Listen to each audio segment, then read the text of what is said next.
Assalamu alaikum. We are going to start with our exercise 6.4, which covers the topic rearrangement of a formula. So, in this chapter, in this particular concept, we have to make subject of a formula. For example, अगर हमारे पास यहाँ पे एक formula लिखा हुआ है जो कि यूजुअली फिजिक्स में यूज होता है, s is equal to u t plus half a t square. For example अगर कोई आपको कहे कि u को सब्जेक्ट बनाना है तो you should know how to make it. For example, f is equal to ma में you should know how to make mass the subject और m the subject.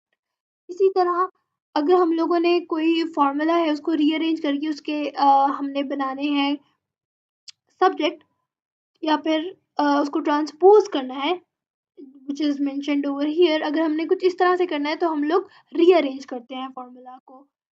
So that's the majorly exercises focused on. When we will practice it much, we will be able to get a hold on it and we will be able to solve all of them quickly and very easily. So let's just start on with that. All right, we are here. So let's solve a few questions together and then I will help you solve them. So question 1, A part. It is A plus B is equals to C. Right now हमारे पास subject कौन सा है सी, क्योंकि ये isolated है और उसने हमें कहा है कि ए को आपने सब्जेक्ट बनाना है. ए को सब्जेक्ट बनाने के लिए हमें ए को पॉजिटिव बनाना है और ए को आइसोलेट करना है. ये हमारा मेन फोकस है. यानी ए के साथ नेगेटिव साइन नहीं आना चाहिए, पॉजिटिव साइन आना चाहिए और ए एक साइड पे होना चाहिए.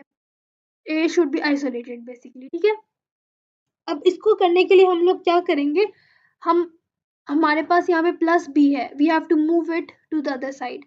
सो it will become a is equal to C minus B.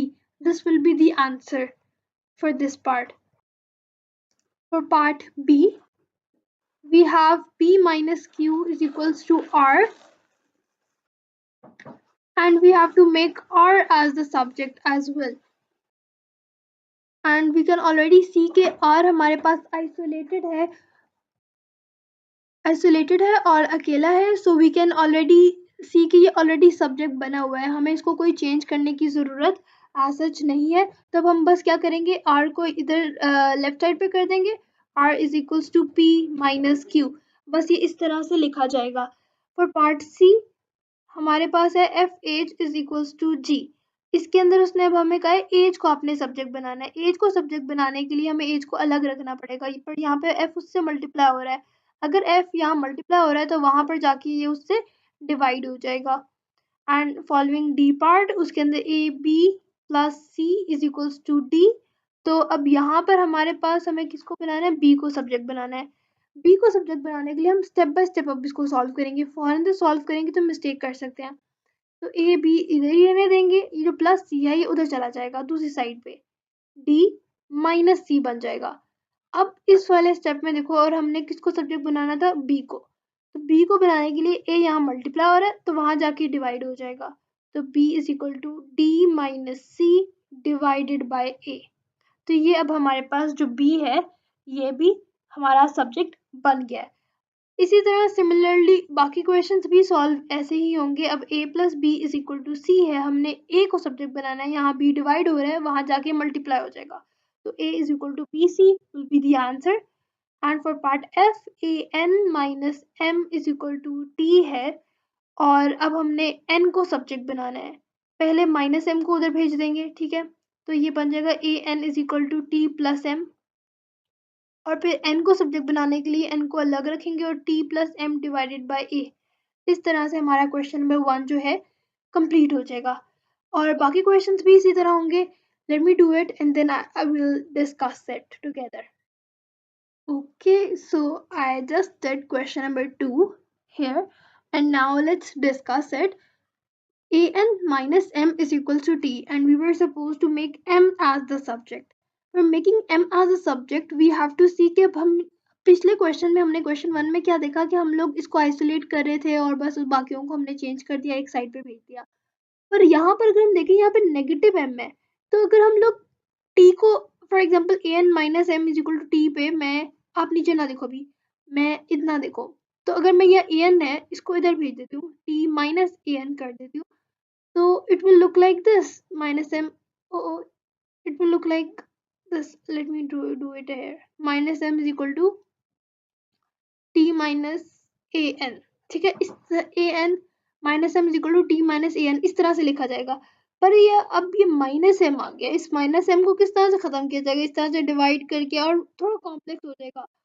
तो इससे बेहतर तरीका जो है या इजी तरीका जो है वो ये है कि हम लोग m को दूसरी तरफ भेज के पहले पॉजिटिव कर लें, फिर A N is equal to, अब मैंने यहाँ पे क्या किया, ए एन को ऐसे रहने दिया, माइनस एम को मैं उधर ले गई, पॉजिटिव बनाया।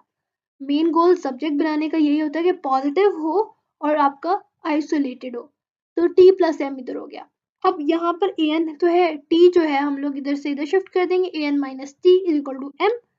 अब इसको हम लोग दोबारा से इस तरह से लिखेंगे, क्योंकि यूजुअली सब्जेक्ट्स में जो सब्जेक्ट बना होता है उसको हम लेफ्ट हैंड साइड पे लिख रहे होते हैं।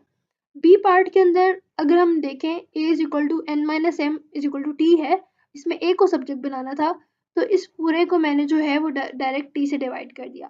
सी पार्ट के अंदर x y g is equal to T है और हमने एक्स को सब्जेक्ट बनाना था, तो पहले जी को टी से मल्टीप्लाई करेंगे, टी सी बन जाएगा, फिर वाई को डिवाइड करेंगे, ठीक है। और डी पार्ट के अंदर x minus A over B is equal to C, X को सब्जेक्ट बनाना था, तो you might be thinking minus A क्यों नहीं पहले उधर जाकर प्लस ए हुआ, क्योंकि ये एक एक्सप्रेशन है, एक्सप्रेशन तब तक यूज नहीं हम लोग कर सकते, तोड़ नहीं सकते जब तक अगर उसके ऊपर डिवीजन का साइन है, पहले डिवीजन होगी फिर एक्सप्रेशन पे हम जाएंगे। इवन यहाँ पे प्लस भी होता तब भी हम लोग ये पॉसिबल नहीं था कि हम लोग पहले इसको सॉल्व करें। सिमिलरली मैं मल्टीप्लिकेशन में भी ये चीज़ समझाती हूँ, पर डिवीजन में भी इसी तरह होगा, पहले b मल्टीप्लाई होगा, x minus A is equal to c b बन गया, तो अब माइनस ए जो है वो उधर चला जाके प्लस ए बन जाएगा।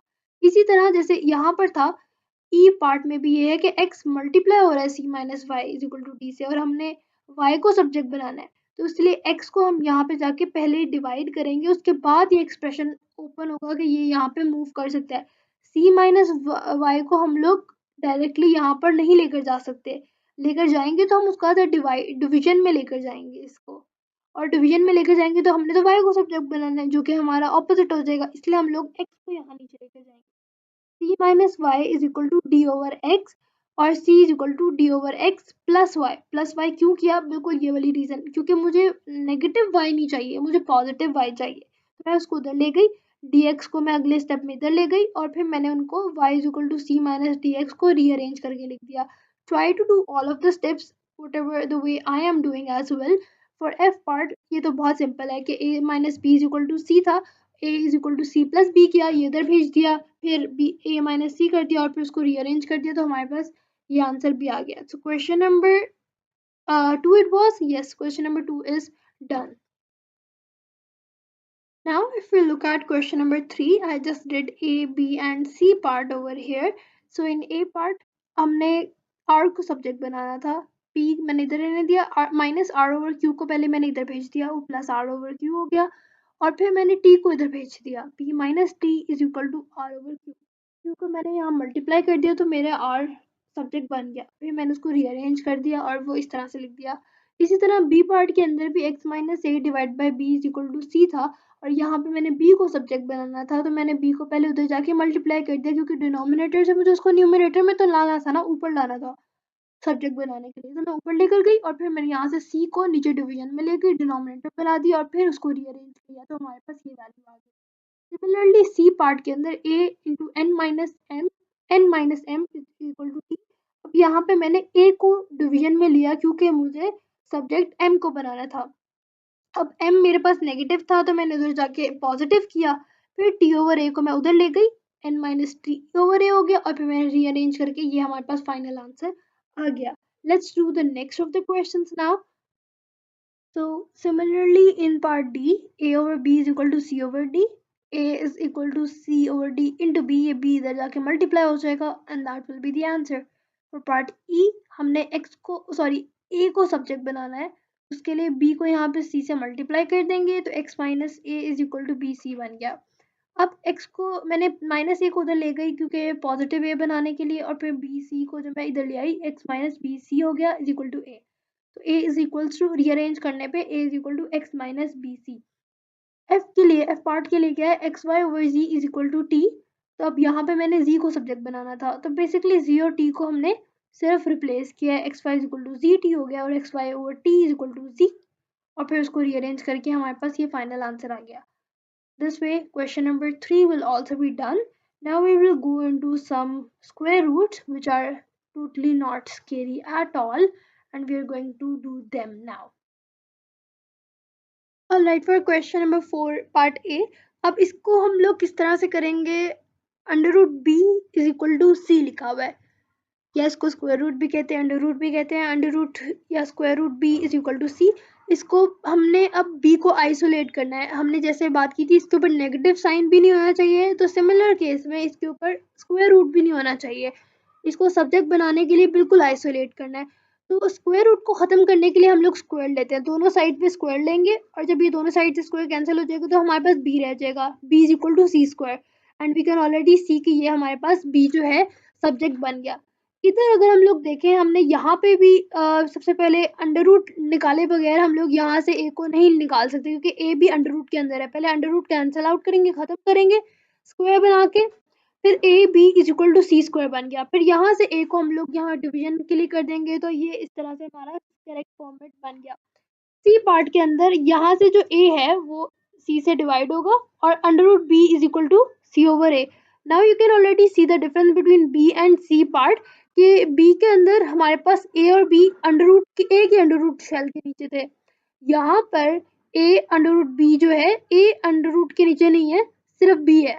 तो यहाँ पर सिर्फ अंडर रूट बी को जरूरत है स्क्वायर की, ए को हम पहले डिवाइड कर सकते हैं. ठीक है, बस इतने से फर्क से you can tell the difference between the question as between the final answer as well, कि यहाँ पे सी स्क्वायर ओवर ए बना, यहाँ पे सी ओवर ए होल स्क्वायर बना. Right. For part D what we are going to do here is, हम यहाँ पे भी b को सब्जेक्ट बनाना था, इसलिए हमें पहले इसका स्क्वायर रूट लेना पड़ा. स्क्वायर रूट लेने के बाद b plus c is equal to C square हो गया, और फिर हमने b को इजीली सब्जेक्ट बना लिया. इस तरह से होता है. स्क्वायर रूट को देख के घबराना नहीं है, because it's very easy. You just need to be very careful with it, and you need to make your steps more simplified if it's possible, to avoid making some mistakes. So now we are left with the last two parts. Let's do them together. And for the part E, we have x minus b is equal to c. Now we have to make b the subject. Firstly, we are going to take square root. We are going to take square on both sides, and square and square root will cancel each other, and we will be left with x minus b is equal to c square. And as we have to make b the subject, and we can see from here that b has a negative sign, for that reason we have to move our c square will be here, and minus b plus b will come over here. x is equal to c square plus b, what we were supposed to make b. Okay, b the subject. अब हमने b को positive कर दिया. अब x c square को हम इधर ले जाएंगे, x minus c square is equal to b. b will be x minus c square. इसी तरह अगर हम लोग f पार्ट देखें, x divided by under root y is equal to c. अब हम लोगों ने y को बनाना है अपना सब्जेक्ट, तो उसके लिए क्या करेंगे, x is equal to c under root y, यहाँ मल्टीप्लाई कर देंगे. और अब हमने अब इसको ऐसे तो नहीं ना छोड़ना, अब c को x डिवाइड बाय c कर देंगे, और यहाँ पे ये अंडर रूट y हो जाएगा. अब क्या करेंगे, अब हम लोगों ने y को आइसोलेट करना है, तो इसको अब इसका जो स्क्वायर है वो ख़त्म करना है. तो it will become x over c whole square is equal to y. ठीक है, अब हम इसको रीअरेंज कर देंगे, तो y is equal to x over c whole square जो है ये हमारे पास फाइनल आंसर आ जाएगा for part f. And that's how question number 4 will be done. Next, we are just left with question number 5, 6, and 7. Let's read them and then we will be able to solve them properly. For question number 5, a rocket scientist is trying to calculate how long a lunar explorer vehicle will take to descend toward the surface of the moon. Okay, so a rocket scientist जो है वो calculate कर रहा है कि एक lunar explorer vehicle जो उन्होंने नया vehicle बनाया, let's say LEV, let's name it, तो it will take descent, कितना टाइम उसको लगेगा मून तक पहुंचने पर. ठीक है, उसने मून तक पहुंचना है, उसको कितना टाइम लगेगा. ही नोज कि u इनिशियल स्पीड है, v स्पीड है at the time that t seconds, and then उसने ये अपनी एक जो है फॉर्मूला हमें डिराइव करके दिया है, हमें बताया है, और कहा कि a एक्सेलरेशन है और t जो है वो टाइम पास है. और उसने कहा scientists want to calculate the time taken for any given values of u, v and a. He must rearrange the formula to make a the subject. Do this for the scientist. So entire question was very scary, and the main question was, that's it. That was the question. And इतनी लंबी उसने हमें कहानी सिर्फ इस चीज के लिए सुनाई है, और इसका आंसर बहुत ही सिंपल सा है।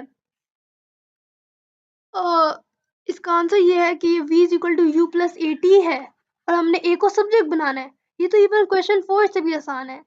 v minus u is equal to a t, v minus u divided by t is equal to a, or we can also write it like a is equal to v minus u over t. That's it. That's the answer of this scary question. Now for question number 6, let's read it off. There's another, it's another scary question. Or G of, yeah, G of is the headmaster of a local school who has to report to the board of governors on how well the school is performing. He does this by comparing the test scores of pupils across an entire school. He has worked out the mean but also want to know the spread about the mean so that the governors can see that it is representative of the whole school. He uses a well-known formula from statistics from the upper bound b of a class mean, this formula. And if these are the just, they're telling ki kaun se kya hai. And now they're saying if you want to calculate the standard deviation of from the diversion about the mean from values of b and a, he will need to rearrange the formula to make s the subject. Rearrange the formula to make s the subject to help g of. सारी कहानी सिर्फ इस formula को थी और ये line थी। That's it. उसने कहा इस फॉर्मूला को रीअरेंज करो, और अब आपको स्टैंडर्ड डेविएशन के बारे में जानने की जरूरत नहीं है। All you need to know कि मैंने एस को सब्जेक्ट बनाना है।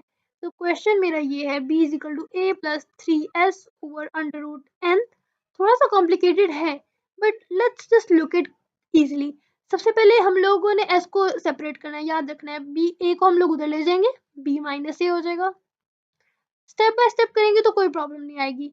अब b माइनस ए, अब इसको अंडर रूट एन को हम ऊपर जाके मल्टीप्लाई करेंगे, अंडर रूट एन मल्टीप्लाई होगा, और साथ में एक सेकेंड, हम लोग b माइनस ए के साथ करें तो b माइनस ए को हम लोग ब्रैकेट में ले लेते हैं और अंडर रूट एन साथ में मल्टीप्लाई हो जाएगा। बाद में लिख लें, पहले लिख लें, does not make a difference.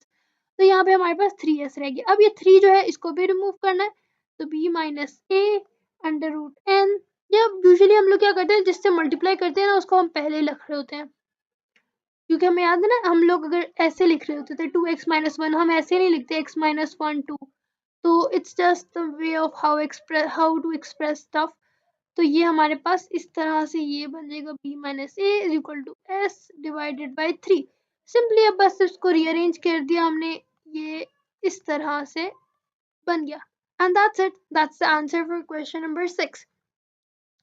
Now talking about question number 7, इसमें भी उसने हमसे बिल्कुल वही चीजें मांगी हैं, और उसने हमसे कहा है कि रीअरेंज करना है एल के लिए फॉर्मूला को। तो question 30 is equal to 2 pi L over G, right. So I just divided 2 pi over here, और अब हम लोग इसका स्क्वायर रूट ले लेते हैं, स्क्वायर ले लेते हैं दोनों तरफ से, square sorry not square root, ये स्क्वायर स्क्वायर से कैंसिल हो जाएगा। You will have t over 2 pi whole square is equal to L over G, और अब ये g यहाँ पे मल्टीप्लाई हो जाएगा। तो final answer will look like this, it will look like this. And that's it, that will be the answer for this part, and that's where the end of exercise 6.4 comes over here. And in the next video we are going to discuss some past paper questions, and we'll be done with this chapter. If you have any questions or anything to ask, you can let me know in the comments.